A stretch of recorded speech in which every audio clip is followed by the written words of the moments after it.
Hey, True Believers England team here, and there you are. How's it going, Dalton? I'm doing all right. Sorry I'm late. I had to take my meds. We're both late. I was waiting, but that's okay. That's okay. So Guardians of the Galaxy officially comes out today. It was out tomorrow, apparently. You've seen it. I've seen it. I want to talk about it. I don't know how much recency bias is going to slip into this. We're going to do a little spoiler talk, and then we're going to, non-spoiler talk, and then we're going to go into spoilers and so forth. Yeah. Roughly 20 minutes of spoilers, probably another 20 minutes of non-spoilers. Non-spoilers is what we usually do. I've even, I mentioned to you, I wanted to do a top 10 summer movies. These are the movies we think that will be in the top 10 this year. I've actually got my list all set and ready to go. So at least I'll talk about that as well. But I went to the movies today and got the 3D version of Guardians of the Galaxy. And sat down and found myself pleasantly surprised. It was exactly like the other two. It's really, to me, it was more of the same, which is not a bad thing. It's Guardians. If you like the Guardians, you will probably like this movie fine. If you do not like the Guardians, then you probably would not. This movie would not convince you. That being said, I maintain that this is the weakest of the three. Yes. However, seeing as Guardians is my favorite franchise in the entire freaking MCU, that still puts it in my top 10. It's just lower on my top 10 than the other two. Yeah, I agree. It's kind of like the Captain America trilogy. There are no bad Captain America trilogies, but you can say what's the best and what's the worst of the Captain America trilogies. This is the other consistent one. As far as Marvel Universe is concerned, Thor has one good movie. I disagree with that. I think it has, it has one really good movie, really solid film. It's got an okay film. It's got another solid film, and then it's got possibly the worst. And I'm going to remove the possibly the worst movie in the Marvel Cinematic Universe. Guardians, you mispronounced Eternals, sir. No, I'm including the Internals in this. I hate Thor: Love and Thunder. It's bad, or it's not. At some point in time, I could see myself, if I decide to do a watching of the Marvel Universe, I could see myself watching Eternals. I will skip the fuck out of Thor: Love and Thunder. See, that's the way I feel about the first two Thors. Is the thing. Like I think Thor: Love and Thunder is a massive step down from Thor: Ragnarok, but I still hold it above the other two. I do not. Okay, so getting back to Guardians, there's some things to talk about. It's a 2.5-hour movie. I didn't know that going in. I got out of the theater. I went into a 4 o'clock and got out. It was like 6:30. I was like, holy crap. I did not know it was that long, and I didn't feel it at all in this. I thought the movie was very brisk. It was well paced. Once again, I guess I'm going to go back to this. I don't think this, like you said, it's not going to win over any new fans, but it is just a solid film. Far darker than that was a bit difficult actually, because we've been wanting them to take off the comedy clutch just a little bit, ease up on the comedy clutch just a little bit, but it shouldn't be, in my opinion. Guardians was probably the wrong place to do it, because Guardians is the originator of the comedy. Like, it's where the thing is I think it fits this story.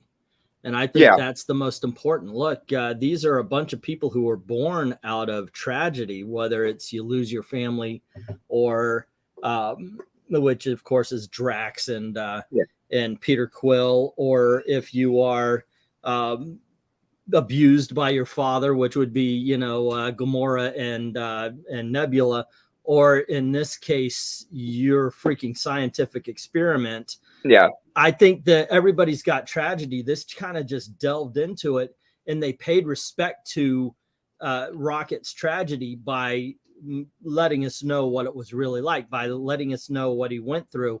Yeah. And that by doing that, his revenge, which holy shit, I couldn't believe they showed it. That actually fit. So yeah, I love the tone of this. So I'm sure that some people are going to say it's all over the place. No, it isn't. It's just there's layers and there's depth to this story. There are different things going on. Rocket's story happens to be really dark because he's facing up against the guy who, to quote the first movie, ripped him apart atom by atom and put him back together. Put him back together again.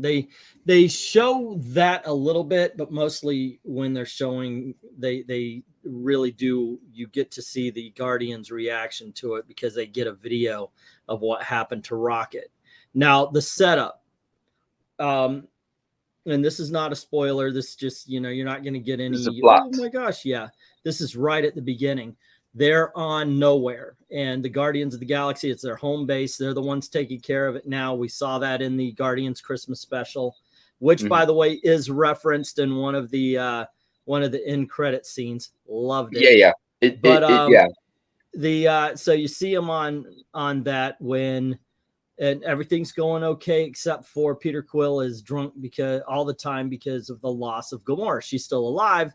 But if you remember the end of Endgame, that almost makes it worse, actually. Because she's more Thanos' daughter than his friend, and he's lamenting this. When all of a sudden we get Adam Warlock, those scenes where you see him beating up the guard, that's all at the very beginning. And in that particular battle, Rocket sustains a deadly injury. And when they try to fix them, they found out that there is a proprietary software, damn it. Yeah. There's a kill switch. So if you go meddling around in Rocket's innards, it's going to cut them off. So nobody else can copy the technology. It's going to just totally destroy them. So the whole movie is based around, we've got to bypass this technology. We've got to save Rocket.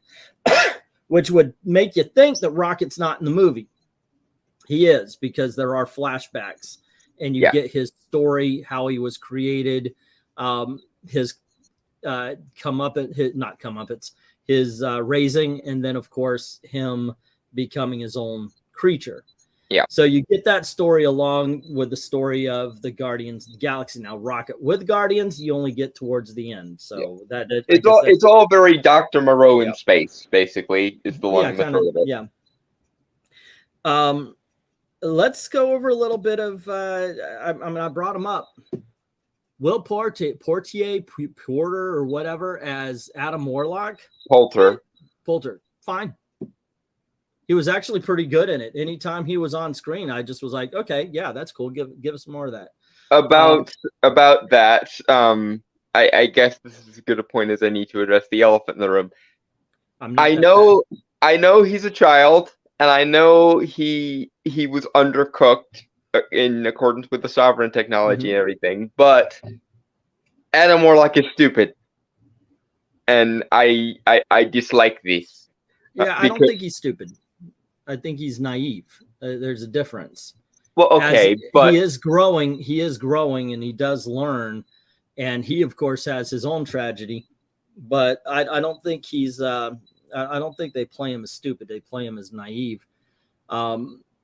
It reminded me. It really was only in one scene, but then again, he's only in 4. So it reminded me a little bit of seeing Eternity finally in Love and Thunder, where I'm like, yay, I get to see this, but it's not even close to what I wanted from the character. So well, yeah, I heard, I saw the black pills, and their black pills are going to black pill.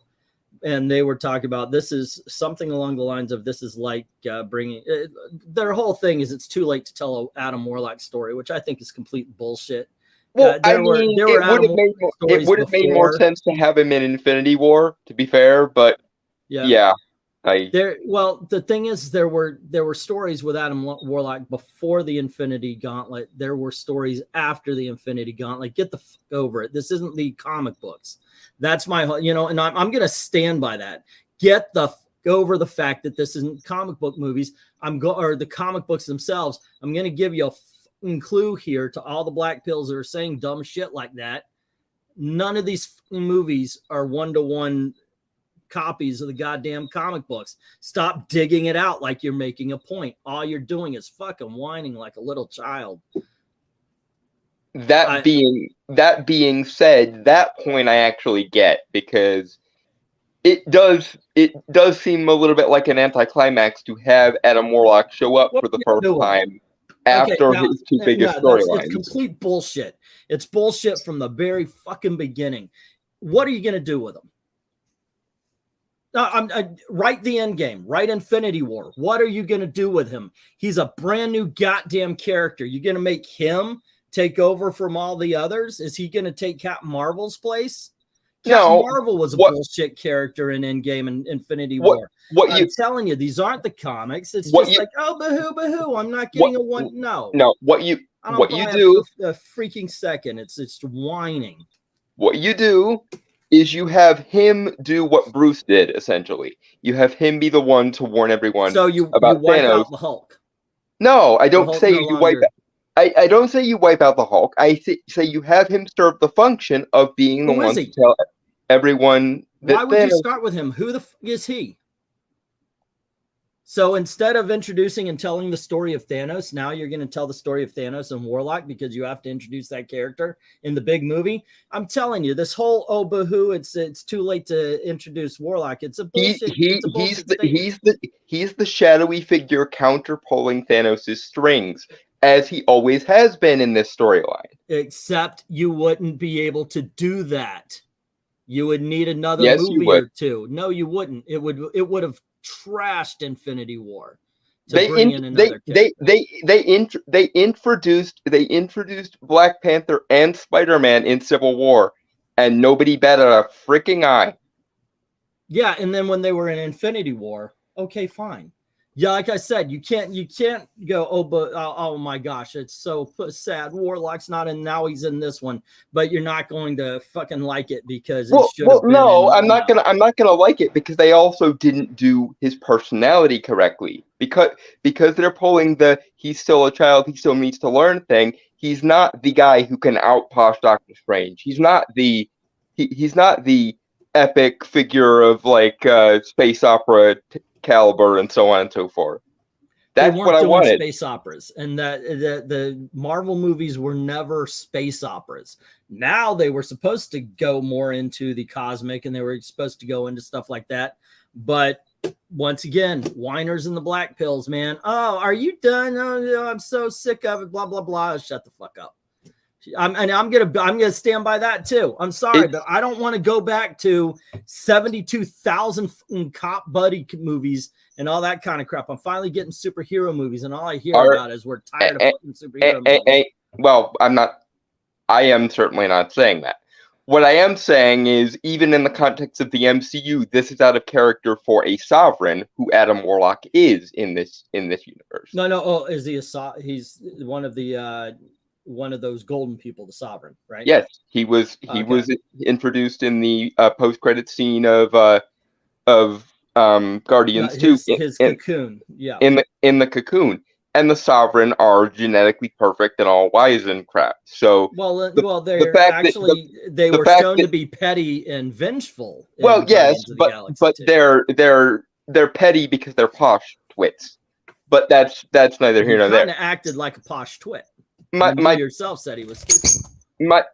That's not a posh twit. A posh twit is someone who's so aristocratically up their own posterior that they overlook basic shit.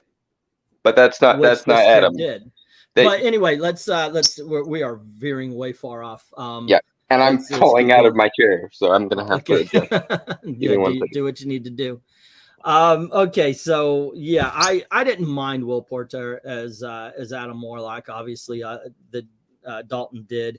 I thought they did fine with the character. He is not the comic book character. I don't understand this whole it's not the comic book. No, they've never been the comics.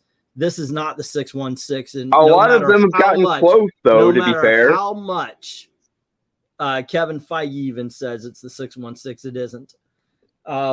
Yeah, I know they've gotten closer with other characters. We could probably do a list of characters they nailed and characters they got wrong according to the comics.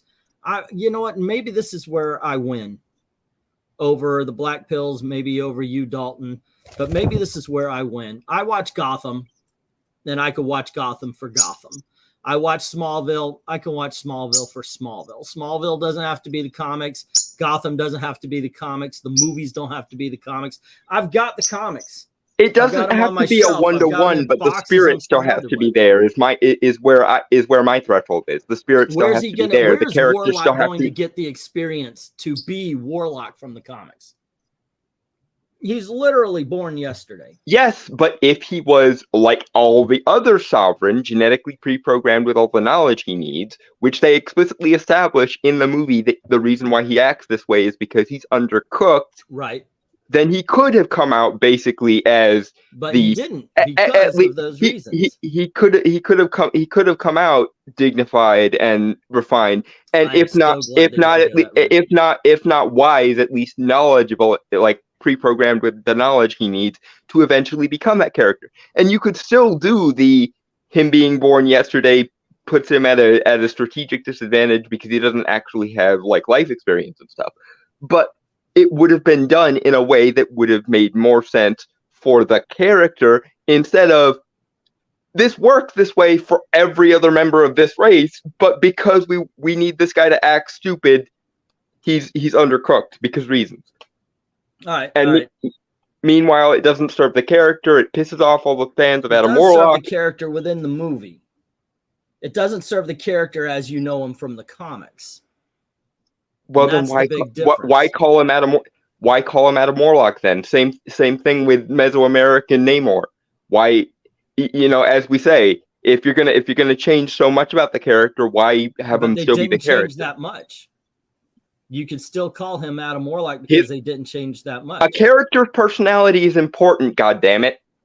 Yeah, but he's not the Warlock from the comics. He can't be the Warlock from the comics at this point. The Warlock from the comics, he's not that guy. I'm sorry. He didn't come out speaking like Stan Lee. And as much as I like those early comics, Stan Lee's writing, no matter who he was writing, is big and verbose and Shakespearean. Yeah, purple prose. Yeah, you're not going to get that from somebody who's an actual lived-in character. It's something that's stuck with Adam Warlock and with Doctor Strange and so on. Characters that actually it made sense to speak that way. That's one of the reasons why some of these characters feel off, because they are being portrayed as real people in a real world, not a comic book world.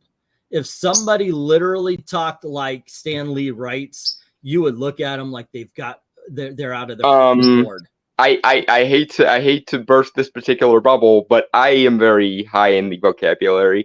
And you don't speak like other people. I told you. I'm aware of that. We have had conversations about this many times. But I am the counterexample to what you're spinning. People do speak this way. It's rare. It's uncommon. It's reserved for people who are a little bit weird.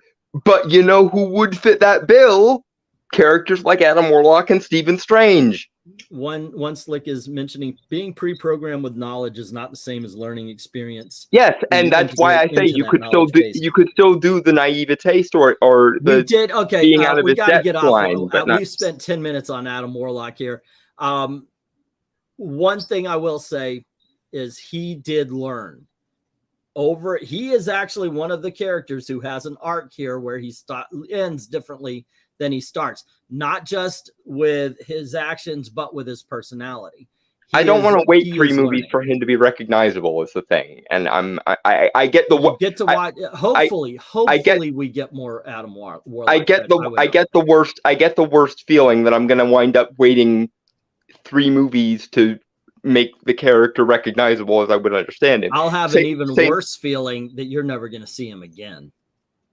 Well, I just have the MCU might die between here and there, but who knows? But okay, so I resent the notion of we'll get to the character as you would recognize him in 3 more movies, and it's no, I don't have that much patience anymore, guys. Get to the point. Title. I was asked about the title. What the heck is TMNT and the Guardians of the Galaxy? That's in the title. Yes, the Teenage Mutant. Okay. Bebop, Rocksteady, and a teenage and a mutant turtle show up in this movie. I shit you not. They are not called Bebop, Rocksteady, or a Teenage Mutant Ninja Turtle. I can see the parallel. I know the characters you're talking about, and I can see the parallel. They are there. I'm telling you, man. A little bit of spoilers here, just to explain. There is a scene where we see the High Evolutionary doing his thing, you know, where he's turning an animal into a man-animal, a manimal. And they also didn't change his MO, that he's still after genetically perfect beings. I was really worried about that from the trailer, and they didn't change his MO. One of the creatures that he uses as an experiment is a turtle who grows up. I was like, oh my God, they're not going to do this, are they? And yeah, they did. Boom. Teenage Mutant Ninja. I mean, they might as well have put a headband on it. But they do show that, and also two guards. One is a pig, and one's kind of one's a warthog, and one it looks more piggish. I'm telling you, they look just like Bebop and Rocksteady, and I was like, oh, this is clever shit. I can see the parallel. I thought, yeah, that's why not throw in a cameo or a wink kind of thing. They never say Teenage Mutant Ninja Turtles. They're not called Bebop and Rocksteady or anything like that. But gosh darn it, that's them. It's kind of like if y'all saw Dungeons and Dragons earlier this year, there's a scene where, yeah, those are the cartoon characters, man. Why did that movie have to be a freaking comedy? That was so much fun. I like that movie. I didn't like it. I felt insulted as a D&D fan. Probably because the last one they tried to do serious and it was a comedy, so might as well do it anyway. Well, I mean, they utterly failed to do a serious Dungeons and Dragons last time around. But yeah, except for maybe I liked it. Except for maybe what was it? The last one, the one with the dragon, and the Dragon of Chaos, I think. I don't know what it is. I do want to talk about Guardians, though. Let's swing it back over. I just meant it I didn't want to do a review of Dungeons and Dragons. I just made a mention. So yeah, I guess you and I split on a lot of things on this movie. Warlock, I thought was fine. I did like Nowhere, and I like the team dynamic this time. I like the way it's formed. Mantis does step up a little bit more. You could tell they kind of carried that from the Christmas special a little bit, where she's more of a prominent member of the team. Nebula has become kind of the heart of the team, which is something considering where she started from. Yeah. But I think that's why this trilogy is one of the better trilogies. There's an arc to these characters. They have a beginning, a middle, and an end here, especially when you add in the Infinity movies. Yeah.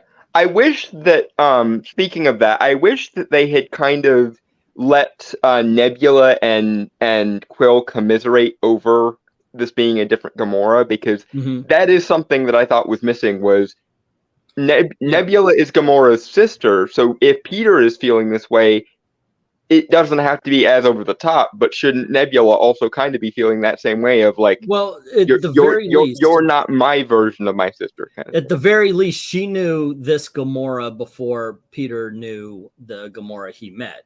One thing I had this isn't just a different time Gamora, this is a different timeline Gamora. Yeah. And this Gamora is far more vicious than the one that we got to know was. And that's something I actually had to realize. I was like, wait a second, she never acted like this in the first. Oh, okay, you know what? Because she's not the same. It's like literally not the same. It's the different timeline, the whole 9 yards. And I was thinking they could have done the relationship here a little bit. You see Peter Quill, he's kind of bitching and, oh, Gamora, you know, and he's like, you're not, my Gamora was better, and he's always going after it. I thought it would be kind of cool if they had really had him try to win over a woman he's already won over, because you think, okay, this isn't the same Gamora as the one that you met. But the same before. tactic But, might work. Well, yeah. let me finish my sentence. It isn't the same Gamora, but it's also not the same Peter Quill, because you're not meeting him before the Infinity Wars, before the events of the first two movies. You're not meeting him as a guy who's never met Gamora before. He's done character development in the meantime. Yeah, well, and not only that, but he's done a relationship with Gamora before. So I could only assume, like, if I ever went back in time and met Gale in the 1990s when we met, that I would be still acting like I've known her for 30 years. I can't act like the guy who just met her, which was exactly, you know, like I did, where we got to know each other. You know, I know all her secrets. I know all of her family. I know all of her, everything she does, you know, that kind of thing. And try to be, I think it would have been such an interesting story where you have Peter Quill, who's way over here in the relationship because he knows everything about Gamora, and a Gamora that knows nothing, yet he's still trying to act like that guy that used to courted her in the first place. They didn't go that route, but I get it, because what they showed was also something that would happen if Gale forgot about me or whatever, and I had to win her over. I think it would be frustrating for both of us, because I would come on way too strong, because, you know, the connection is already there. And which, so that aspect, I wish it went a different way, but I don't hate the way it went. And I think that really sums up the whole movie for me. I liked it. It's not the best movie. It's actually the weakest of the Guardians, but I'll tell you what, it's still better than Phase 4. Pick a movie. Well, not Spider-Man. Spider-Man's like the exception to all rules. Yeah, Spider-Man and Multiverse of Madness, but it's better than everything else. Yeah. I'll throw in Multiverse of Madness. But yeah, it is such a fun film. It's an epic movie as well. This ends the trilogy, and it ends it pretty damn well.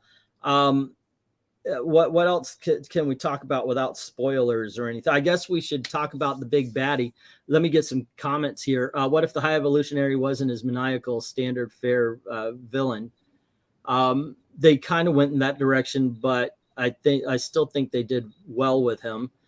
He has character development, and Gamora basically just turned into Savage. Well, she is at the very beginning. She is more Thanos' daughter than she is anything that we've known. This is a Gamora before she got fed up with Thanos and left, basically. Yeah. High Evolutionary. Now, Ahsoka said he's kind of the basic Marvel villain. I thought he was far dangerous than anything else other than Thanos. I disagree. I think this is one of the better villains they've had in a while, because yeah, he has some of the same brushstrokes as your average Marvel villain, but he makes Cruella de Vil look like a humanitarian here. He doesn't want just 101 puppies for a coat. He wants to create and destroy the world until it's the perfect society. Yeah, I'm going to genetically engineer these puppies and then skin them, and if they actually don't survive getting skinned, then I'm going to kill them all and repeat the process until they do. Yeah, they were almost on the cusp of something really cool. There are small spoilers here, guys. I'm trying not to spoil big things, but I will throw out little bits. And this one, everybody knows they land on the what is it, alternate Earth thing, whatever it was called. What was it called? Counter Earth. Counter Earth. That was it.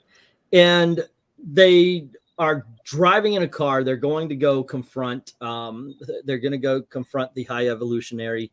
And as they're doing that, they're passing by, and they're going through a city. And all the bad shit you see in a city is happening in this supposedly perfect society that the High Evolutionaries created.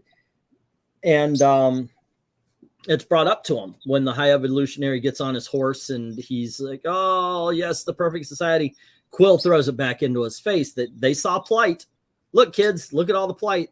Yeah, they saw drugs, they saw crime, they saw, you know, the pillaging and murdering and what have you. And he says, I know. And that's why I have to destroy this society. I mean, this is a world he's built. Done it. He's done it a couple of times. Long story short. Yeah, and he mentions that he's done it over and over. And they just kind of skim that surface. And I'm not talking about the surface of his evil, but the high evolutionary doesn't understand. And this is something that a lot of you'll see on, I'm going to put politics in this. A lot of people on the left don't understand because they're trying to create the utopia that unless you're going to take away free will, you're going to have bad. You know, freedom means good and bad at the same time.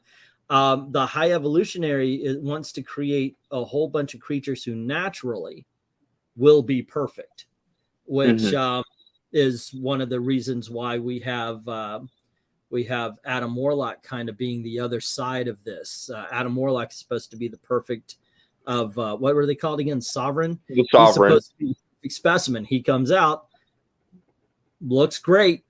But he is, as Dalton says, as a couple of people out there says, not all there upstairs. Undercooked. And part of the reason, of course, once again, it was brought up in the chat, he doesn't have the wisdom to use the intelligence, to use the power and so forth. So, yeah. I would have been like sticking back in the pod for another couple minutes. Like, yeah, just a little bit. Yeah. When you're cooking something in an oven and it comes out and it's a little underdone, just stick it back in for a couple minutes.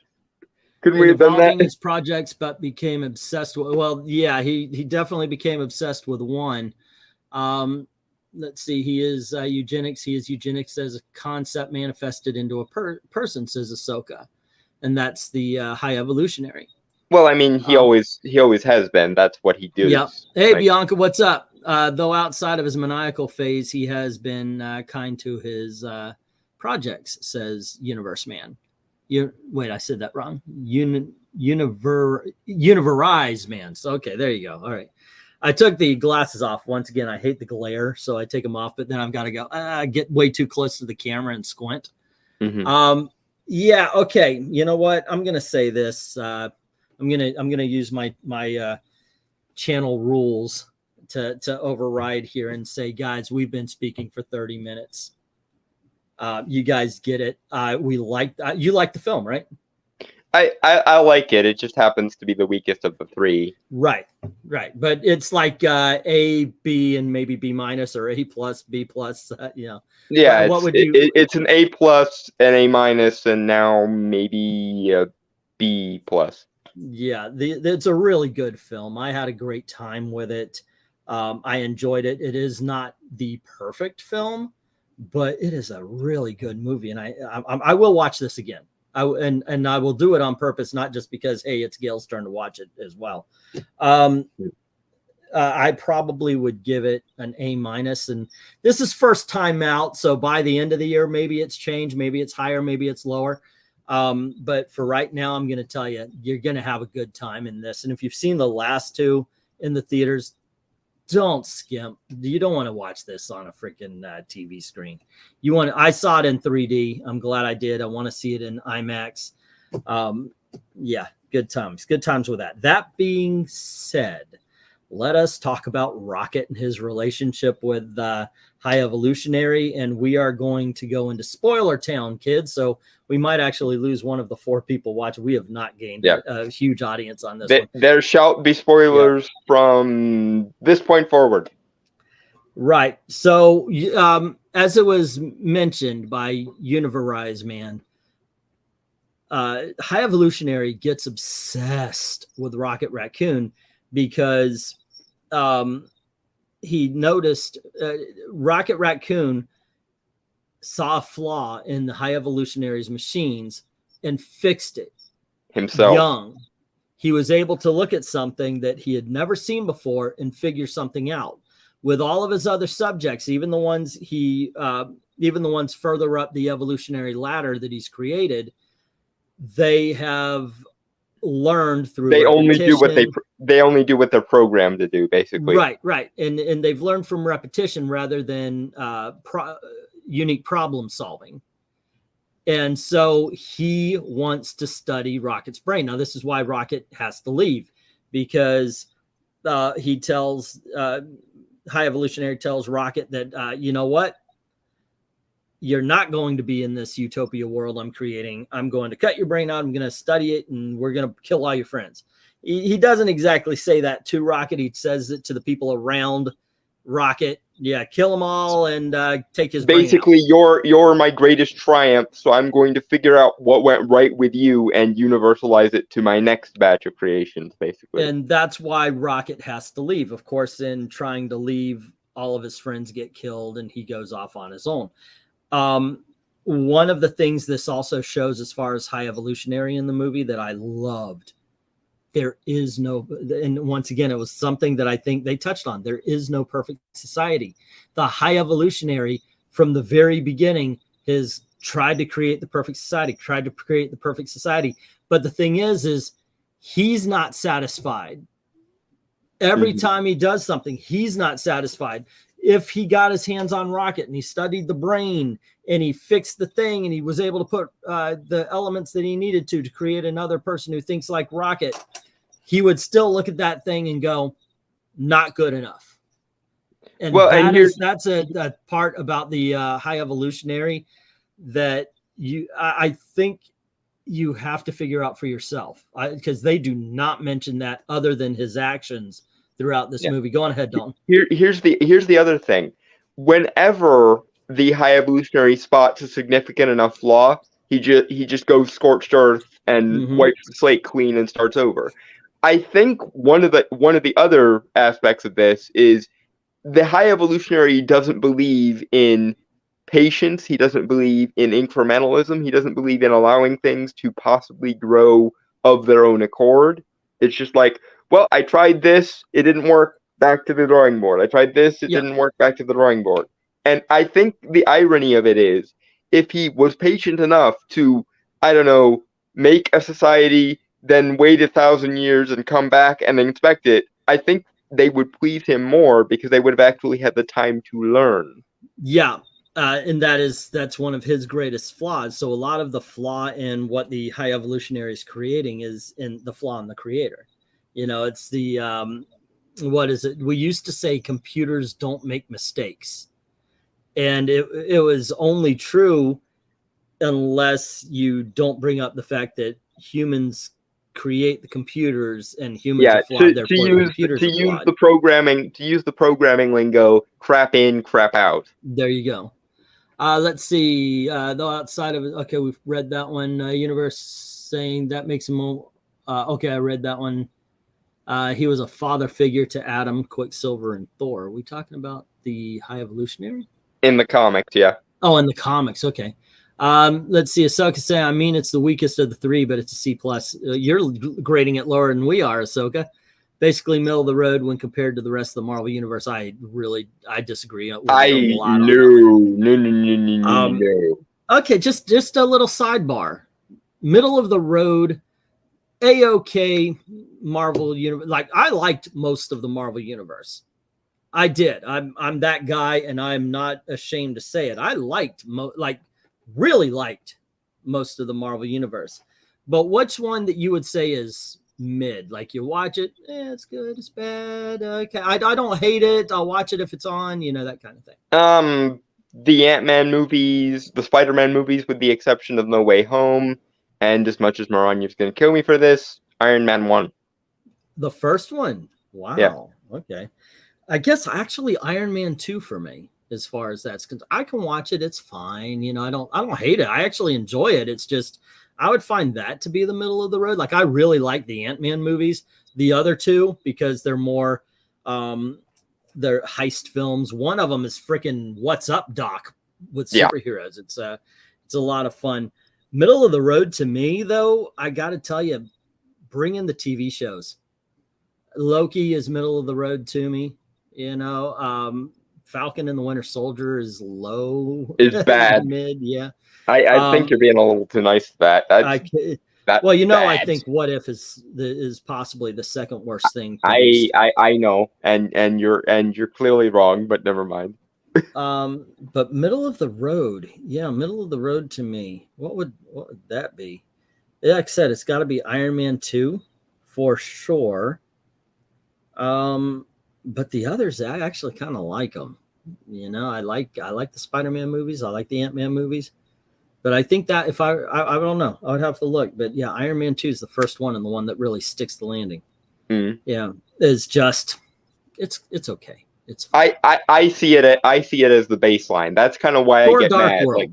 Like if Everybody else hates Thor Dark World. Of course, I had a different experience with it, so I had fun watching it in Thai language. But I would still say when I got back to, I was able to watch it in English. It's like right there in the middle. It's just, it's not good enough to be good, and it's definitely not. It's not bad enough to be bad. It's rice cakes. It's you know, I get the same flavor from Dark World I get from the water. You know. I get where you're coming from. I can't see it that way because I'm more invested in Thor because Thor is a franchise that in all right should be up my alley, and in my opinion, Thor Ragnarok is the only one that categorically worked of the Thor franchise. Okay. Because Love and Thunder has all the things wrong with Love and Thunder, and the first two Thors were so busy doing the ancient alien / Arthur C. Clarke thing that they forgot. Wait, this is a story about gods in Norse mythology. Why aren't we doing any Norse mythology stuff? Or that's actually a good point. Okay, so let's see where we are. The rest of Phase 4, besides Spider-Man, just makes us want to have what we wanted, says Ahsoka. That is why we see middle of the road movies. Okay, that's what started the conversation. But MCU streamlined stuff, and they're supposed to. It's movies. It's not, you know, a lot of the stories we love. We go into them already knowing the characters because we've read what came before, we read what came after, and they have 6 issues, 12 issues to tell these epic stories. And it's a lot different. I actually had this argument with Dalton because we were talking about, well, they're not doing it the way they did it in comics. But in order to do the way they did it in comics, you need 10, 12 films. Think of actually doing Dark Phoenix right. And how many movies they would need. As I always say when this conversation comes up, the differences don't bother me unless they're worse. And that's the thing. I don't mind when it's different and the differences are equal in the trade is essentially an even trade or possibly even an improvement like it was with Civil War, because I think that the Civil War movie is definitely an improvement on the Civil War storyline. Yeah, but Civil War storyline. I will say that if you're going to make changes, they either have to be equal to what you're changing or they have to be better. And in a lot of cases, the changes make the story worse or the characters worse or the world worse. Okay. Let's see. What else can we talk about as far as the movie is concerned here? What am I leaving off? We talked about High Evolutionary, Adam Warlock, the Rocket Raccoon story. They're all solid. The action is done very well. There is a one shot, you know, they make it look like one shot that they do a hallway fight. Remember, every TV show for Marvel has to have a hallway fight. Yeah, the Netflix MCU. And by the yes, I do have something I want to talk about that I got really excited for. Drax finally has super strength.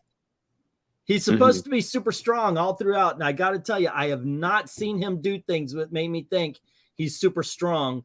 Yeah, not like Thor, who can do splits with ships tied to his legs. But in this one, you're seeing him lift, crush, pull apart. You're seeing him do a ton of things. I think the most I saw Drax do super strong was grab onto one of those drones in the prison in the first movie, and he pulls it apart. In this one, he is doing all sorts of stuff. I love it. And what leads up to the hallway fight is they're all pissed off. The High Evolutionary's gone one step too far. It's time to go beat the shit out of them. And Drax walks up to this door and goes, "Here," and you see all the bad guys on the other side of the door waiting for him, and it was wonderful. I loved watching that kind of stuff from him. It's like when I saw Superman Returns, and as bad as you might think that movie is, it was really cool watching Superman do Superman stuff. Mm-hmm. Yeah, and even better to some degree in the again, no matter what you think of Man of Steel, the airplane thing visualizes the super strength really well. Yeah, the airplane thing where he lowers it and everything. I was like, holy shit, this is so awesome. It reminded me when I was a young guy, when I was a kid, I could not fathom how they lifted that butt. I mean, obviously, when I got older, it's like, oh, it's a crane, you know. But as a kid, it's like, how did they do that? Oh, look, and they're holding up the bus, and it looks so cool. They throw it. They threw a motherfucking bus. How did they do? You know, I was like that all the way. And then when I realized it, and by the way, I realized it when I got the Blu-ray, and they freaking told me so. Yeah, but I was way too old to understand. Oh, that's a blue screen. Okay. As far as the flying is concerned, I was way too old to want to admit that. I got that early in life because my VHS copy of Wizard of Oz had a documentary about how it was made tacked onto the end of it. Yeah, I love that kind of thing. I've got the Blu-ray of Wizard of Oz, and I kind of hate it. I love it because I love the film. It's one of the greatest of all time. Yeah. But Blu-ray is so freaking crisp. You see all of the flaws and you see the trap door open and the Wicked Witch go into it and all that kind of stuff. Yeah.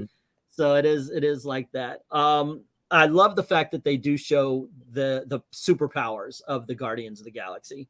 Nebula gets a lot of cool scenes in this one.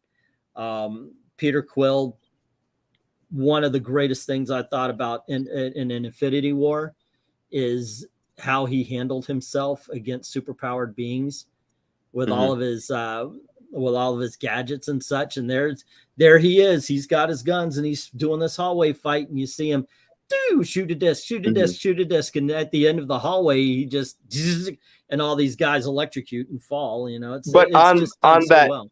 On that note, speaking of Star Wars, there is something I want to draw attention to, which is there's a sequence here where he is stuck outside of space, and he gets stuck there for longer than a normal person would be able to survive, basically confirming that he still has celestial powers. Yeah, or I thought that too. I was like, I don't know about this, but then I remembered, okay, he's the son of Ego, so he can do things that normal people can't. Yeah, so even if he doesn't realize it, he still has the spark of celestial powers. Yeah, I want him to get him back. Honestly, I want Peter to have his celestial powers again. I'm talking myself up here. I'm when we're talking about, a lot of times you can even point out flaws, and you're like, yeah, I like that movie, but there was this, and there's this, and you kind of do this way. I want to go back out and see this movie again. I mean, the more we talk about it, the higher I'm getting on this. I want to go see it again. It's just a lot of fun. It really is. Let's see what we got. Did Rocket and Drax die? This is for the spoiler section. No, nobody died. No, nobody. Actually, did anybody die? I mean, none of the main characters in the main Guardians. No. Yeah, like, none of the main characters. I'm sure some of the Manimals died and so on, but we get to see Starhawk in Starhawk outfit. That was awesome. Sylvester Stallone appears in front of the Milano or whatever the new ship is. Yeah. In full on freaking energy beams and the whole 9 yards. Starhawk from Guardians of the Galaxy from the original group. Krugar's back too, which I liked. And not Vince Astro. Which one is Martin X? Martin X is played by Michael Rosenbaum.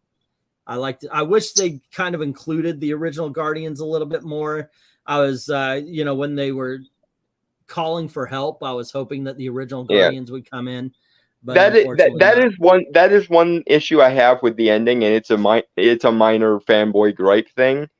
But they, spoilers, create a new lineup of Guardians at the end. Yeah, and that's fine. If this is going to close the book on the trilogy we got, Guardians, I don't mind them changing it up moving forward. Right. I just was hoping that the next iteration of the Guardians would have been what for those of us who care about the comics consider the original team, i.e., the team that was basically implied by the Ravengers in the last game. I gotta tell you something. I will not argue against that because I learned to love the Guardians through the original. My introduction to the Guardians was I saw Charlie 27 in the official handbook of the Marvel Universe and thought he looked funky. He looked weird. Kind of looked like the Michelin Man in a certain way. If you ever see his first appearance, he does a bit. Yeah, he does. Yeah. And I wanted to know more about him. So I read the Korvac saga, which is my favorite Avengers story. I read the Guardians Marvel premiere. I collected Guardians of the Galaxy. I was a huge Guardians. So much so that when they announced the Guardians of the Galaxy in 2000, and it wasn't them, it was some bullshit with a tree and a raccoon, I was like, this shit. Yeah. And now that book's worth $300. and I will say that because I am the one who speaks for the magical fandom. Krugar is the best and only proper, in my mind, successor to Doctor Strange, because he was taught by Doctor Strange in 1,000 years in the future, after Doctor Strange has retired from being Sorcerer Supreme and has taken up the moniker of the Ancient One. And I always hated how they keep rushing to, this character Sorcerer Supreme now, that character Sorcerer Supreme now, this character Sorcerer Supreme now, instead of keep Doctor Strange until Krugar shows up, damn it. Okay. To answer Ahsoka about the deaths of Rocket and Drax, both actors wanted to leave.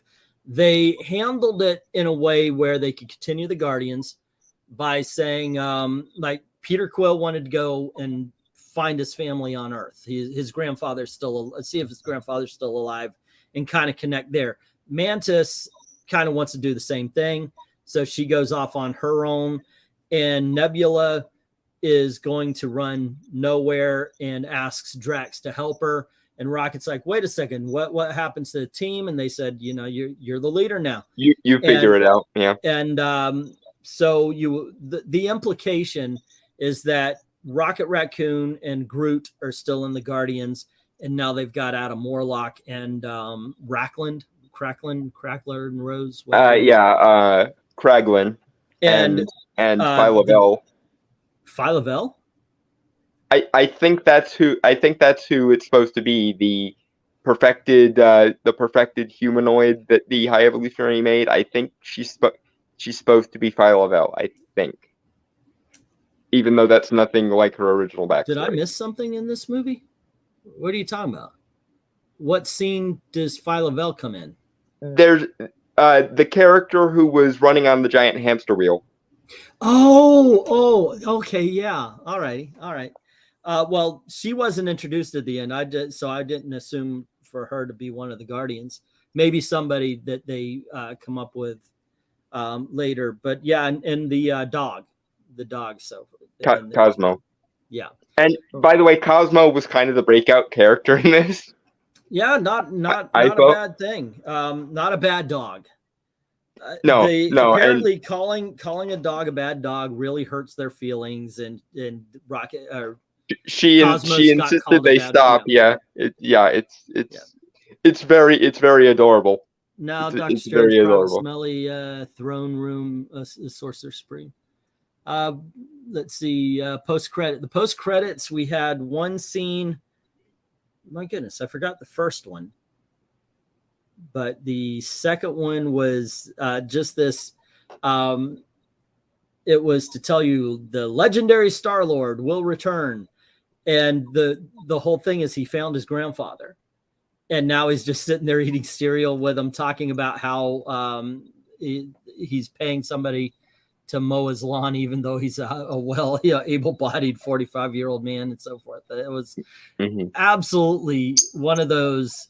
So you waited a long time for something that was unsatisfying. But it's actually, it's like the post-credit scene.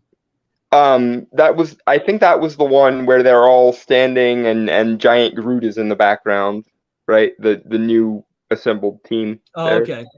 Okay, yeah, all right.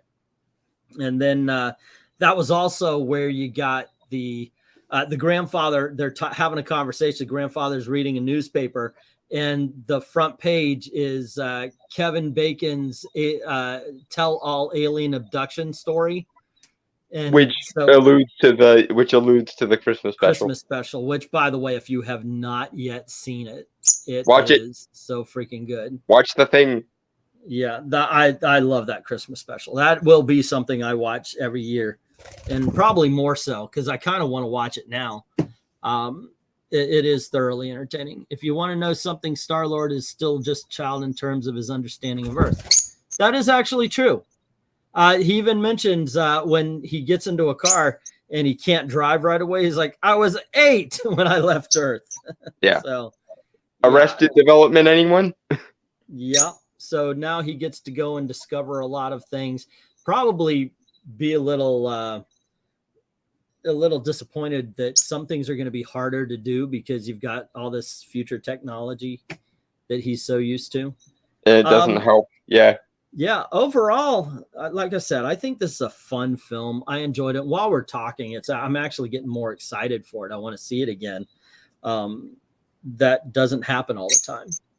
A lot of times when we have these deep conversations, what ends up happening are the flaws start popping off a little bit better and stronger than they did. Yeah, you always come in as the Paula Abdul, and I have to go all Simon Cowell on. Yeah, you don't. You're not as convincing as you would think, but yeah. But the thing is I can recognize flaws, but I like the movies anyway. In all honesty, I think it was my life as a projectionist. When you have to watch every movie, you learn to watch movies on their own terms.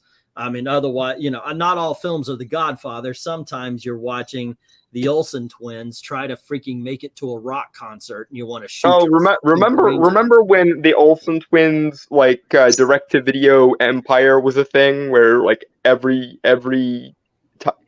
couple of months you'd have a Olsen twin movie come out on direct-to-video. Yeah.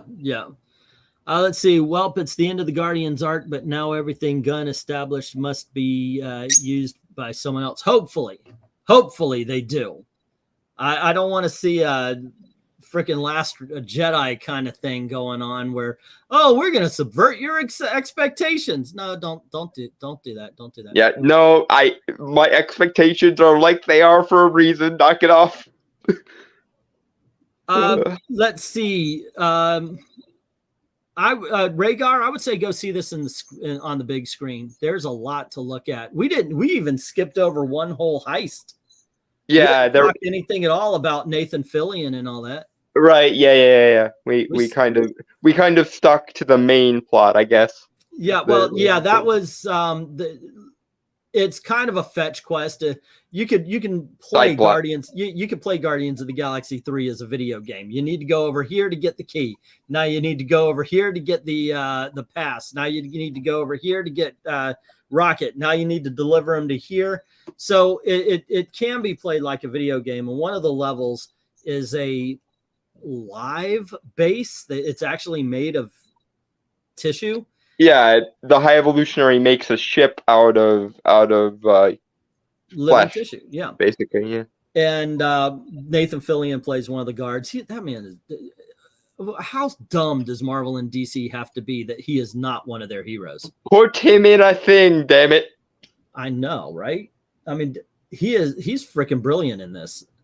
And he's only got honestly, I could have seen a alternate timeline where he was cast as Star-Lord. That would have been pretty good, especially given that he's already played Mal in Firefly. Nathan Fillion has a supporting role in this. He's only in 1 or 2 scenes.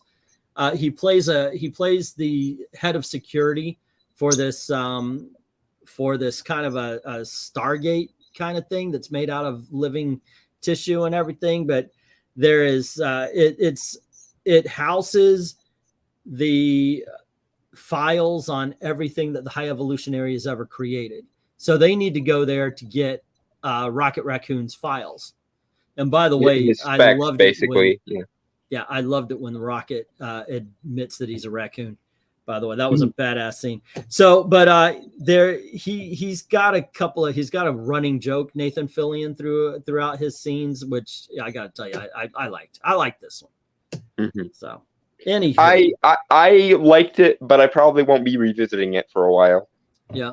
Nathan Fillion should have been Nova. That would have been badass had they brought in, because we do know that the planet got Xandar, I believe it was, got destroyed. Xandar, yeah. It would have been cool to bring in Nathan Fillion as what is his name, Rich Rider or something like that, and he's the last Nova. Also, speaking of actors that Marvel should totally pilfer and put them in roles that DC won't, cast Henry Cavill as Sentry. That would be a coup of epic proportions. Or Hyperion. And then you could literally pilfer all the actors that James Gunn doesn't want to use, and Marvel could go, hey DC, this is how you do it. That you are absolutely right. Henry Cavill, bring in Ben Affleck, bring in Gal Gadot as Princess Power, Ben Affleck as Nighthawk, and Henry Cavill as Hyperion. Are you kidding me? I got geek chills. The epic troll that would be. I got so chilled I grew a bird on my arm. That is a great freaking idea. But at this point, Nathan Fillion is too old to be anything big.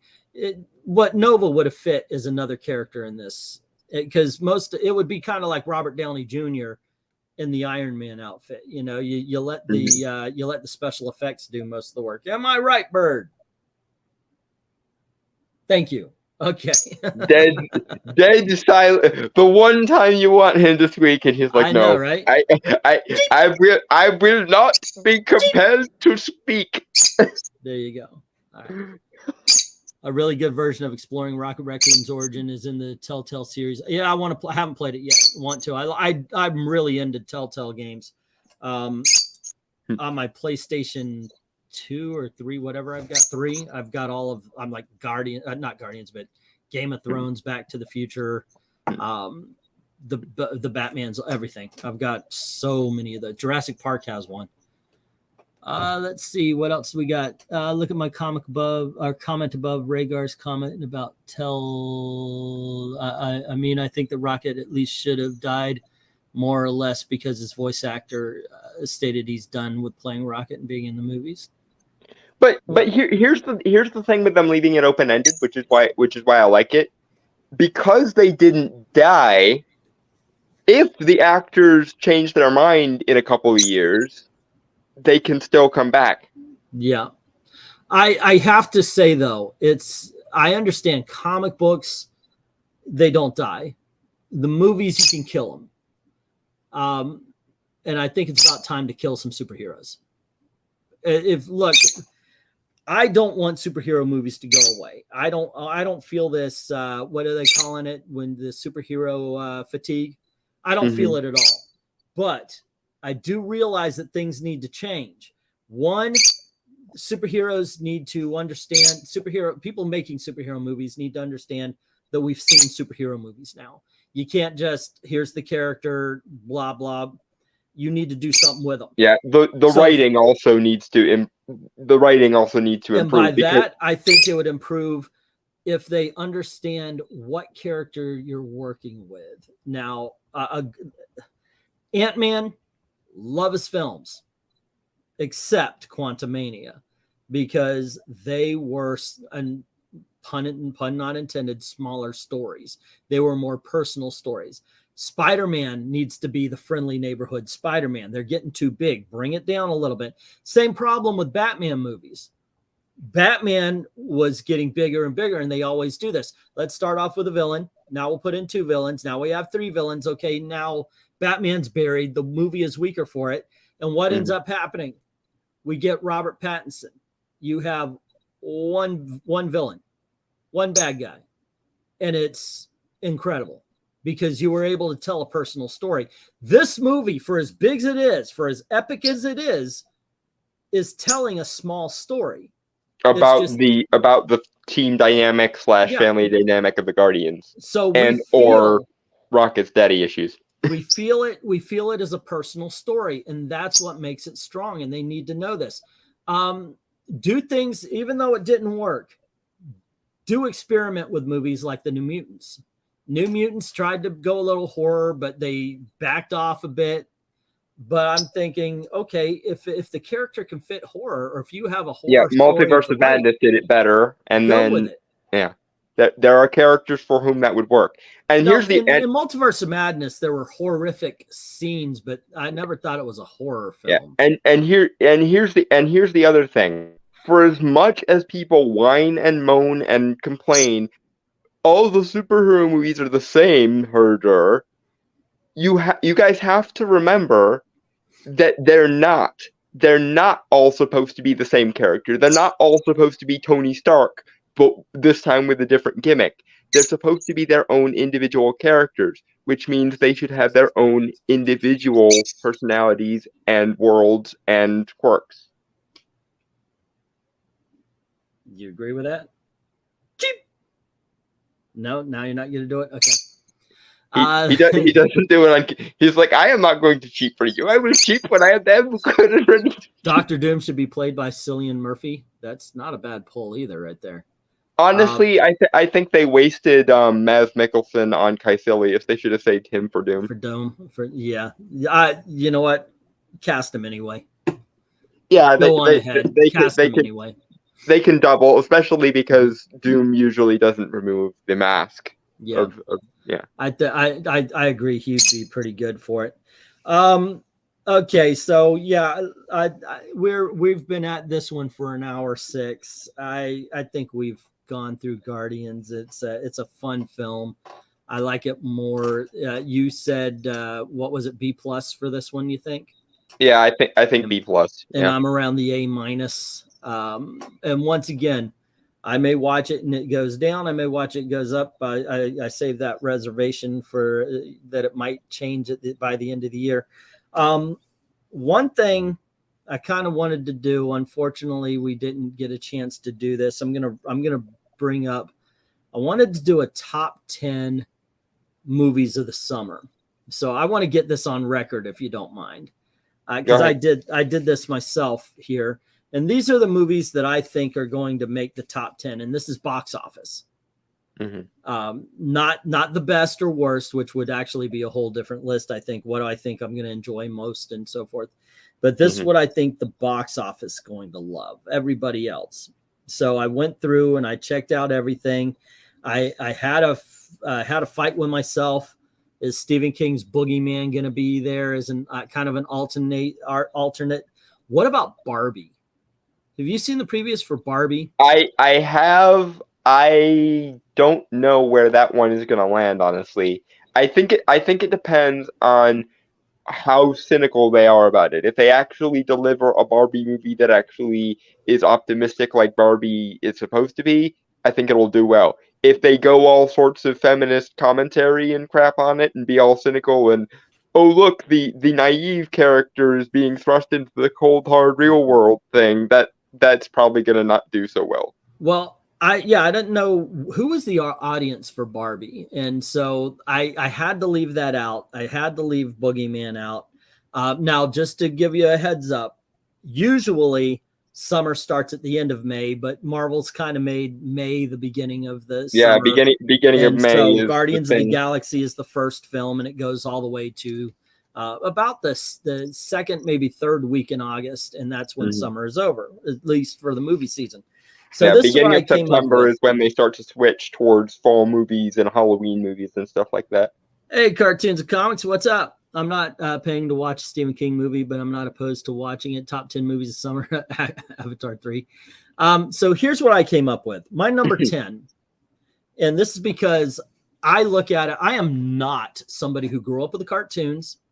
I didn't really care for the Michael Bay movies. I liked Bumblebee, but this movie looks cool to me, and that's Transformers: Rise of the Beast, I think it's called. So that's I think that's going to do some money. It looks like it is finally aimed at the audience it should be.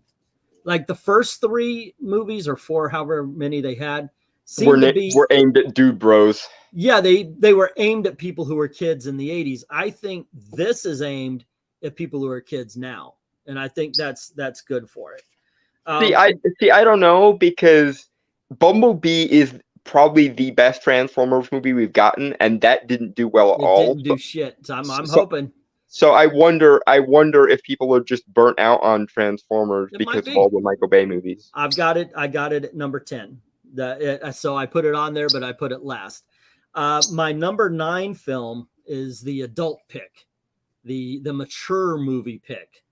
And I have no idea how long it's going to run or anything. So that's why I've got it low, but it's Oppenheimer.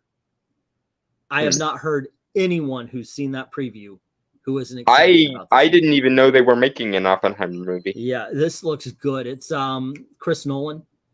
So yeah, so I've got high hopes for this one, and but I have a feeling that it might be too long to make it to like number 1, 2, or 3, but I think it's going to be number 9. My number 8, this is my fingers crossed. What kids film is going to be good that doesn't have an attachment to anything but the theme parks itself? I've got a Haunted Mansion. It's a fun preview. Everybody knows about it. It's the first movie did all right. I mean, they couldn't do any worse than the Eddie Murphy one, so I guess have at it. I actually like the Eddie Murphy one, so there you go. I don't mind it. I basically look at it like a parody. I want it because it was very obvious that they were trying to go for the same magic that was Pirates of the Caribbean when they made it. And I kind of wish they had actually stuck with that, because a darker, more serious a la Pirates of the Caribbean Haunted Mansion movie could really work. But they didn't. They got Eddie Murphy in there and basically made it a parody of Haunted Mansion, which I enjoy for what it was. In fact, it's one of the first Disney movies I ever remember seeing be released in my childhood. But it's still not a very good Haunted Mansion movie, and I'd like to see Disney basically do with Haunted Mansion what they did with Pirates of the Caribbean. But I'm well aware I'm probably the only one who cares enough about it to hope that. All righty. My number 7, I think, is going to make money based on the fact that it's Disney, it's animated, and it's Elementals. I watched that preview, and I think this movie's going to suck, but I think kids are going to go see it. It's going to be in the top 10 somehow. It looks to me like a ripoff of, it looks to a lot of people like a ripoff of the one with the rabbit and the fox from a while back. Zootopia. Yeah, that's the one. But it is a Pixar film. We'll see how it goes. It might blow me out of the water. I have no idea. See, I don't know. Red Panda didn't see this one. Or I don't know, because what with Disney Plus being a thing, and the way that the one with the red panda turning red did, I don't know if Pixar is a sure thing anymore. Yeah. Well, yeah, we were told that, oh, you can stay home and see this. My number 6, gonna be a little controversial, but it looks awesome. And once again, a lot of people who have problems with this movie do not have problems with what they're seeing on screen. They have problems about what they're seeing in the newspaper, and that's The Flash. The Flash looks freaking awesome. I have a feeling people are going to go see that. A lot of the normies don't know about what's going on, and all they see is a really cool preview. They saw Michael Keaton, and that was enough to sell everyone. That's another thing. Yeah, you see Batman in the preview a lot, and so why not? Let's go see it. But a lot of the stuff that I hear, oh, well, it looks bad, isn't because of the movie. It's because it's got Ezra Miller in it. So I don't think Ezra Miller is the only problem. I think the shadow of DC's own mistakes is the biggest problem. You may be right. Also, I find the selling this movie so hard on Keaton to be slightly disingenuous. It feels like jangling keys to me. It could be. My number 5. I hate it when they do this. I didn't like it with Harry Potter. I didn't like it with the Hunger Games. Just give us the goddamn last movie. But they're splitting this last movie up into 2. It's Mission Impossible. Oh. Yeah. Look, it's freaking Mission Impossible, dude. The problem with Mission Impossible, though, is it usually has a ceiling. Like all these movies, they make really good money and then they stop. Yeah, right there. But number 5 is Mission Impossible, and it's one of the ones I can't wait to see. Let's see what do we got going on, and let's not forget the hot and sultry sizzling Ezra Miller, who is great pull for movies. Dude can totally carry his own. Yeah, right. Well, yeah, Okay. that's the other thing. Irrespective of all the IRL crap that Ezra Miller got up to, his version of the Flash is probably the least liked version of the Flash. People have called him Autistic Flash. People have called him Twink Flash. People have called him Sheldon Cooper Flash. Like, we'll see. We'll see how it does.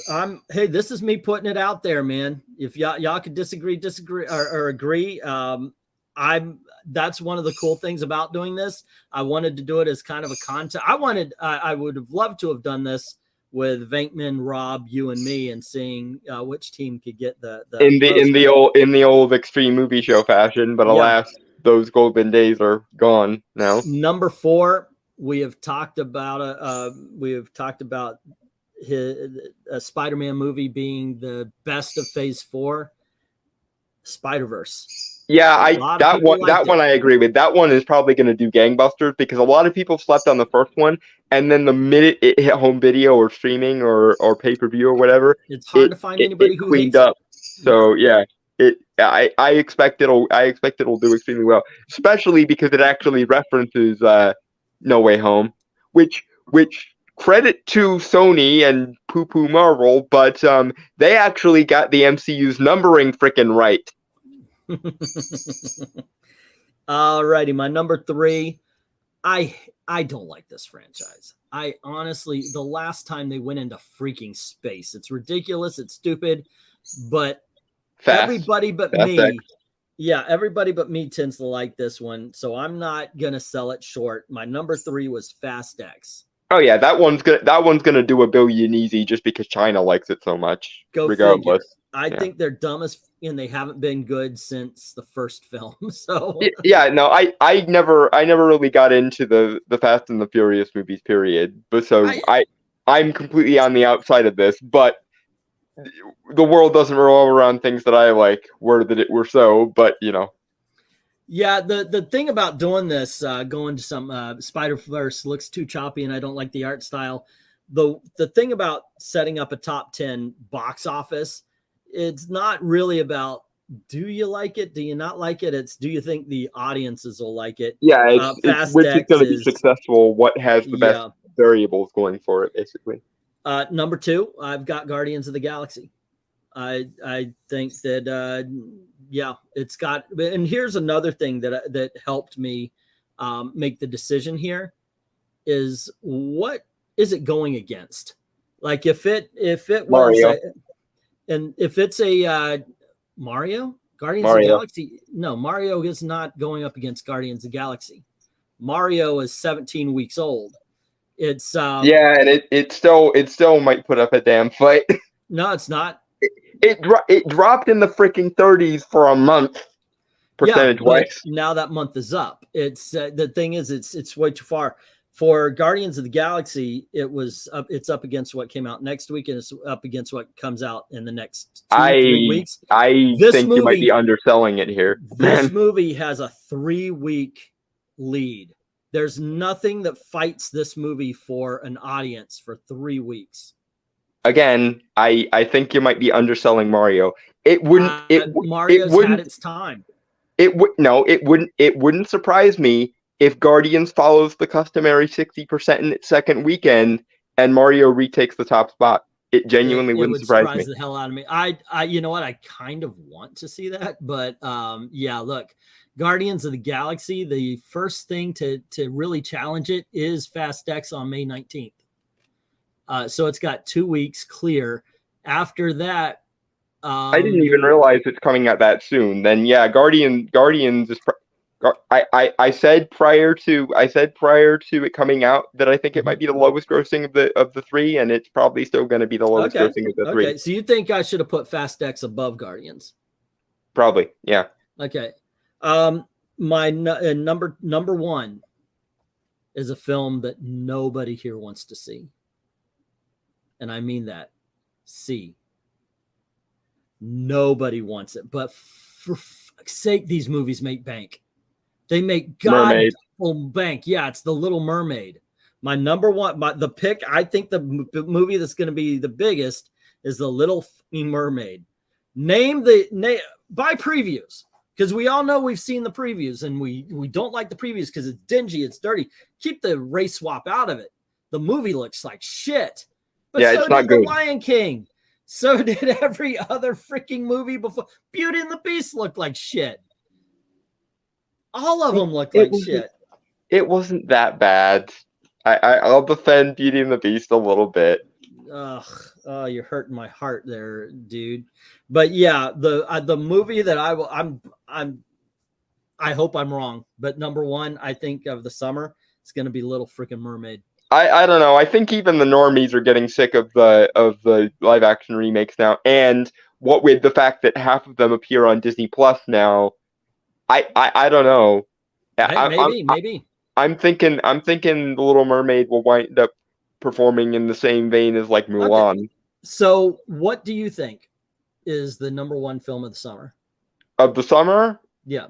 That hasn't already come out, because I think Mario's going to leave them all in the dust, but that's okay. You think that Mario is going to be the biggest film of this? It came out 2 months ago. It already made $1 billion after just a month. I'm not saying what's going to be the biggest film of the year, but now, okay, between the movies that are released between May and the end of August, what are they going to be? Mario may actually be the biggest film of the year. I'll give you that. But you're saying that Guardians might make $200 million, but in the span of the summer, from May to August, Super Mario is going to make another $300 million, $400 million, $500 million, which some of these summer movies will make. Yeah.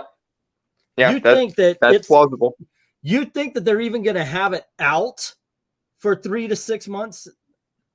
They did with Top Gun Maverick, and that was the last movie that dropped in the 30s for a month. Summer, even though it was released 3 months, you're not going to go from the time period of the summer. You're going to say that Super Mario Brothers is going to make more money in the summertime. Doesn't count things that started. Everything that Super Mario's made up until today, which is the first release of the summertime, doesn't count. Right. Okay, it doesn't count.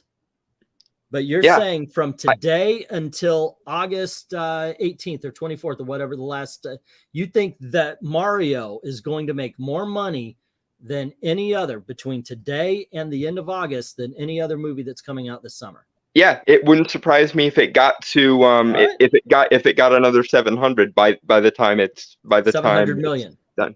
Yeah. Okay. Yeah.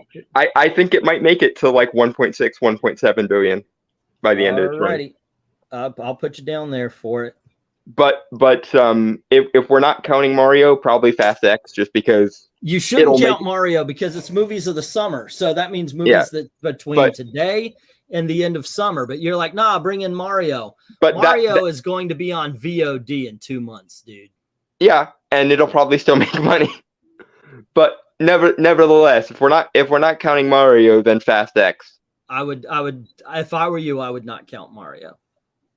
Let's see. Thank you for the super chat. Going, it's Nintendo. Okay. I don't get it. I don't get it. I don't think that no.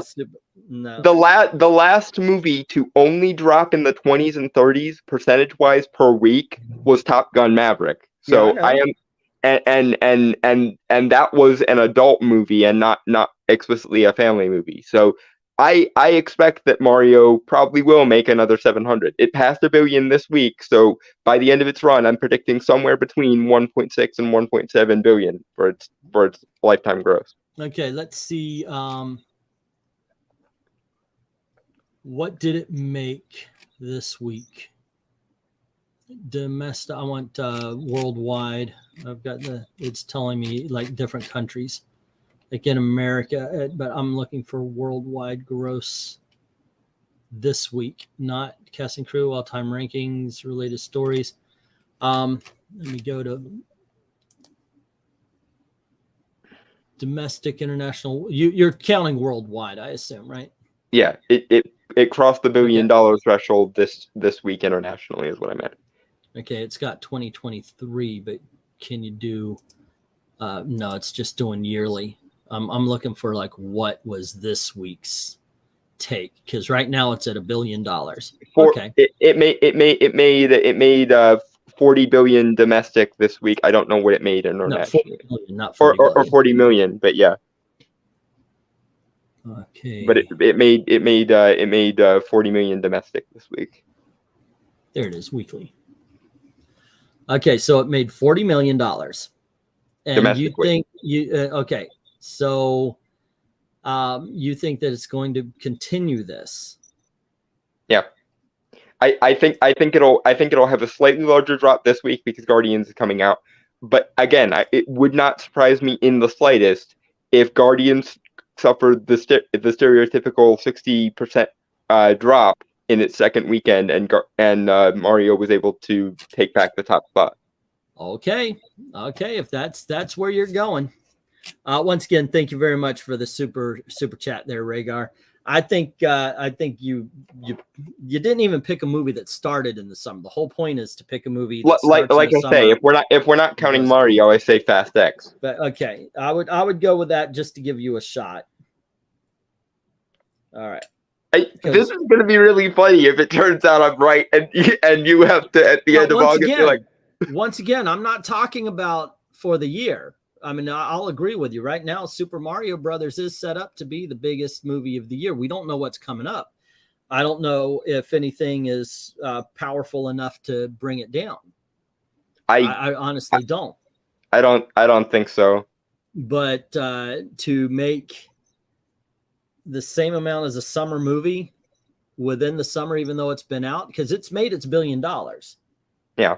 So I disagree with you there, but yeah, it's still chugging along. So I expect I'm betting on its lifetime gross, and I'm thinking that its lifetime gross will be will be 1.6 or 1.7 billion. Well, yeah, I mean, I agree with you.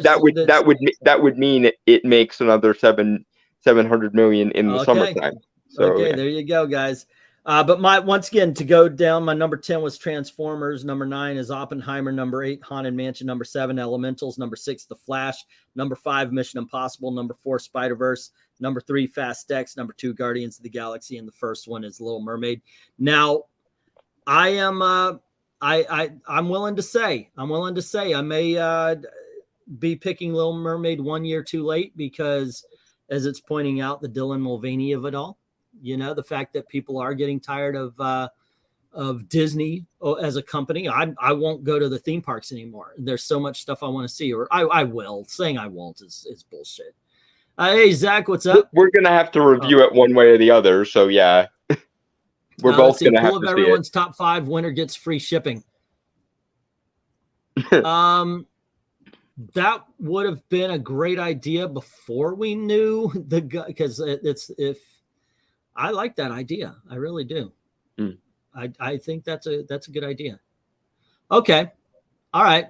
I'm going to take this part of it has to be done by Sunday afternoon. You have to put your top 5 into the video comment by Sunday. Yeah. Into the comment section, not the chat, the comment section by the end of Sunday, or by the middle of Sunday, I should say, because that's when grosses start coming in.